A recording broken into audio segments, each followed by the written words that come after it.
하나님은 우리가 예배드리는 거 기뻐하세요? 그럼 하나님은 우리와 이야기하기를 원하셔. 우리가 하나님을 생각하며 감사합니다, 사랑합니다 라고 이야기하는 것을 기뻐하시지. 저도 하나님과 이야기하고 싶어요. 하나님은 영이시니 예배하는 자가 신령과 진정으로 예배할지니라.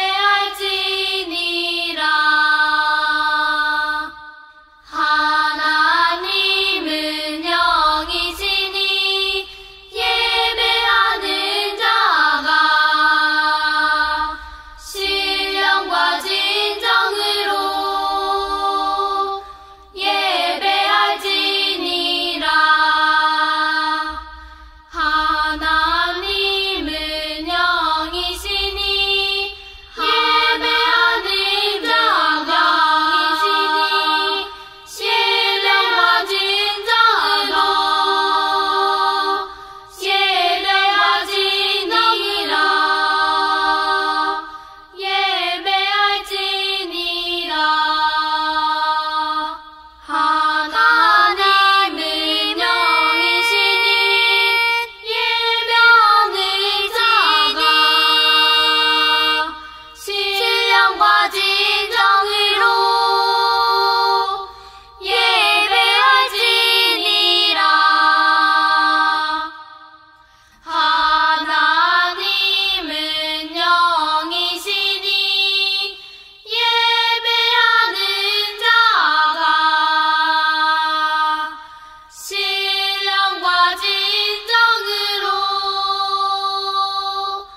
예배할지니라. 신령과 진정으로 예배할지니라.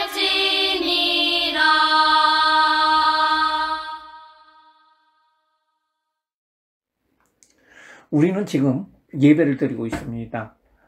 비록 코로나19 때문에 교회에서 드리지 못하고 있지만은, 인터넷으로 드리고 있지만은, 우리가 예배를 드리고 있습니다. 예배는 누구에게 드리는 걸까요? 엄마 아빠에게 드리는 걸까요? 엄마 아빠가 예배 드려라 해서 예배를 드리는 걸까요? 아닙니다. 오직 하나님께 예배를 드리는 겁니다. 하나님은 천지를 만드시고 우리를 만드신 분입니다. 그러기에 예배는 진정성 있게 드려야 됩니다. 그리고 예배를 잘 드리는 것이 중요합니다. 오늘은 예배가 어떻게 시작되었으며 예배는 어떻게 드려야 하는지에 대해서 알아보도록 하겠습니다. 성경 인물 중에 모세라고 들어보셨나요? 모세는 어떤 사람일까요? 모세는 이스라엘 백성들을 애굽에서 가나안으로 인도하도록 하나님께서 이스라엘에게 주신 지도자였습니다. 하나님께서는 모세를 광야에 있는 성막에서 불러서 모세에게 하나님께 어떻게 제사를 드리며 예물을 드려야 하는지 그 방법을 알려주셨어요. 누구든지 죄 있는 사람은 죄와 상관이 없으신 하나님을 만날 수 없어요. 죄 있는 인간이 하나님을 보면은 그 자리에서 죽게 되었어요.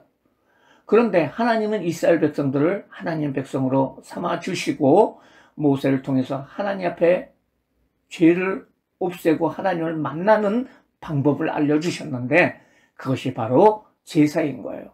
하지만 제사를 드리는 방법은 아주 까다로웠어요. 지금의 예배인 제사를 드릴 때 하나님께 제사를 드리는 방법은 어땠을까요? 만약 어떤 사람이 소를 예물로 하나님께 드리고 싶다면은 그 사람은 가장 먼저 가서 깨끗하고 흠이 없는 소를 준비해야 합니다. 그리고 그 소를 데리고 하나님께서 계시는 회막문으로 가야 했어요. 그리고 그곳에서 그 소의 머리 위에 손을 얹어야 했어요. 이것을 우리는 안수라고 합니다. 이렇게 안수를 할 적에 그 사람이 지은 죄를 소가 다 가지고 간다는 의미로 소의 머리에 자신의 손을 얹고 안수를 합니다. 그리고 나서 이 소를 끌고 들어갑니다. 그리고 제사장들 앞에서 하나님께 바칠 소를 죽이게 됩니다. 하나님께서 자신이 가지고 간 소를 죽여서 자신을 대신하여 바치게 되는 것입니다. 이 소가 죽고 나면 하나님의 제사장들은 그 피를 큰 대야에 받아서 하나님께 바칠 번제단 주변에 피를 뿌리게 됩니다. 그리고 피를 뿌림으로 생명이 하나님께 온전히 바쳐졌다는 것을 의미하게 됩니다. 그리고 그 잡은 소의 가죽을 벗겨냅니다. 머리부터 하나하나 부위별로 정성껏 자르게 됩니다. 제사장들은 하나님께 이 소를 태워 드릴 수 있도록 번제단에 불을 붙이게 됩니다. 제사장들은 하나님께 잘 바쳐질 수 있도록 번제단 위에 나무를 벌려 놓아야 합니다. 하나님께 소를 바치는 사람은 소의 내장과 정강이를 물로 씻어야 합니다. 하나님께 바쳐진 것은 정성을 다하고 깨끗이 씻어서 드려야 하기 때문입니다. 이렇게 깨끗하게 하는 일은 하나님께 바치는 사람이 직접 해야 합니다. 그리고 나면 제사를 담당하는 제사장들은 그 모든 고기를 번제단 위에 올려놓습니다. 가장 고기가 잘 태워질 수 있도록 정성껏 올려놓습니다. 그러면 고기는 번제단 위에서 태워지게 됩니다.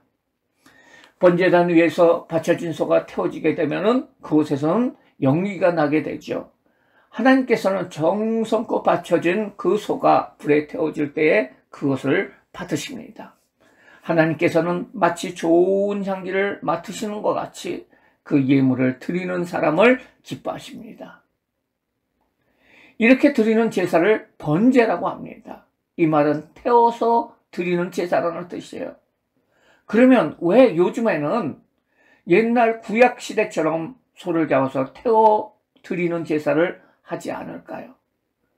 만약에 이전에 구약의 제사로 하나님께 드린다면은 여러분은 오늘 예배를 한번 드리는데도 수백만 원이 넘는 소를 잡아서 그것도 야외에서 소를 잡고 피를 뿌리고 태우는 등 아주 복잡하고 어려운 제사를 드려야 했을 것입니다.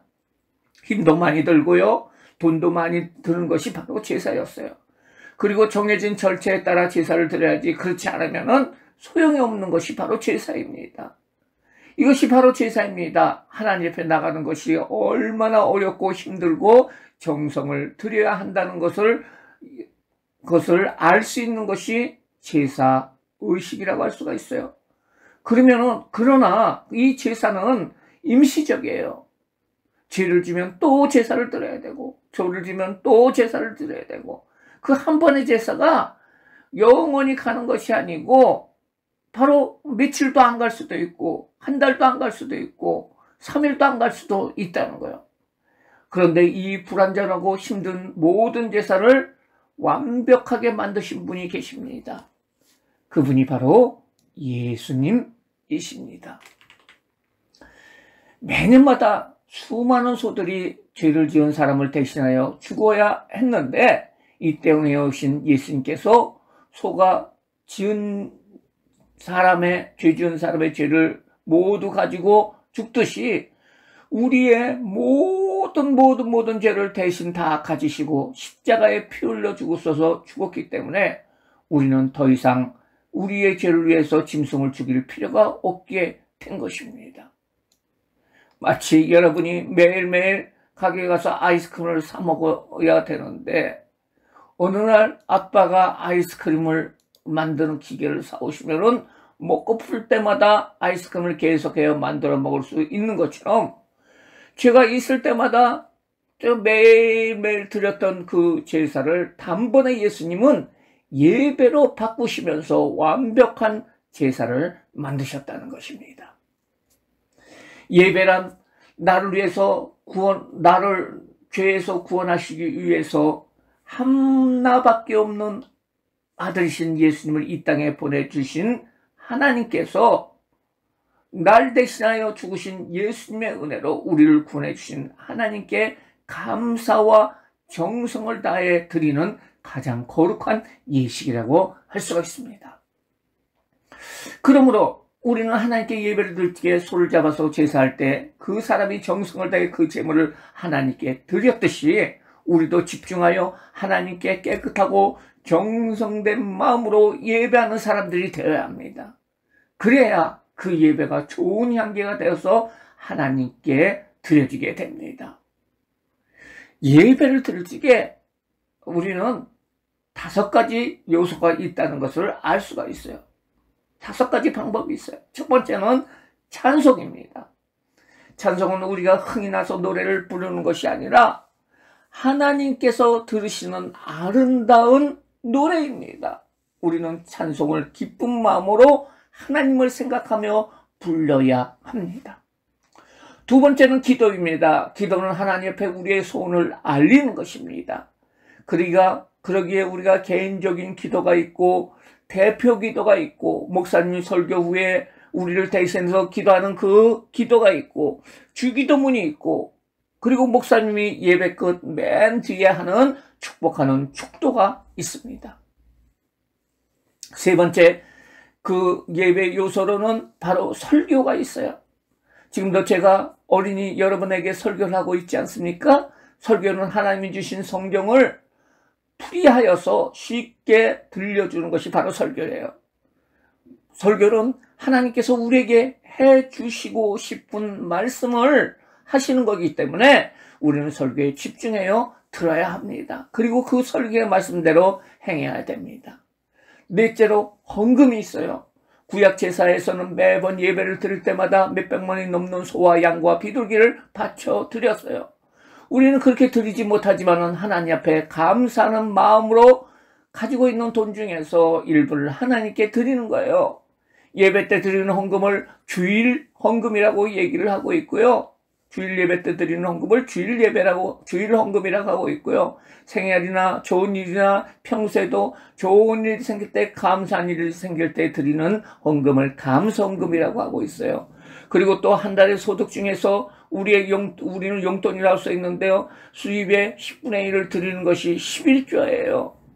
만약에 1,000원을 용돈을 받았으면 100원을 하나님 앞에 드리고 10,000원을 헌금으로 용돈을 받았으면 1,000원을 하나님 앞에 드리는 것이 11조예요. 11조를 드리면 하나님께서 드린 어린이 악기를 책임져 주시고 돈 때문에 평생 걱정하는 일이 없도록 만들어 주십니다. 5번째로 교제가 있어요. 예배 드린 친구들끼리 서로 친하게 지나면서 교제하는 것을 말하고 있어요. 반별 시간을 통해서 서로 공과를 하면서 이부 활동을 하면서 게임을 하면서 이 모든 활동을 하는 것이 바로 교제라고 할 수가 있어요. 지금은 비대면 예배이기 때문에 별도의 교제가 없지만은 같이 예배를 드린 엄마, 아빠, 동생, 언니들과 함께 예배 후에 즐겁게 인사하고 악수하시고 하나님께 영광 돌리시기 바랍니다.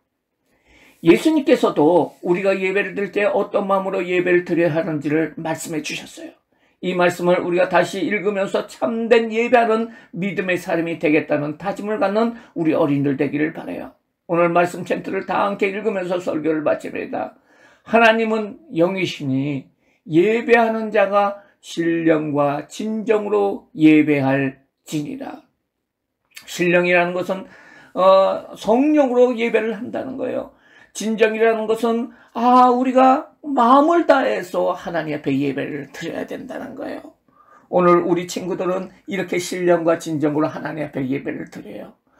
어느 때나 우리가 예배를 드릴 때마다 신령과 진정으로 하나님 앞에 드릴 수 있는 귀한 모든 친구들 되시기를 예수님의 이름으로 축원합니다. 기도하시겠어요? 사랑과 은혜가 많으신 하나님 아버지, 오늘은 예배에 대해서 우리가 알아봤습니다.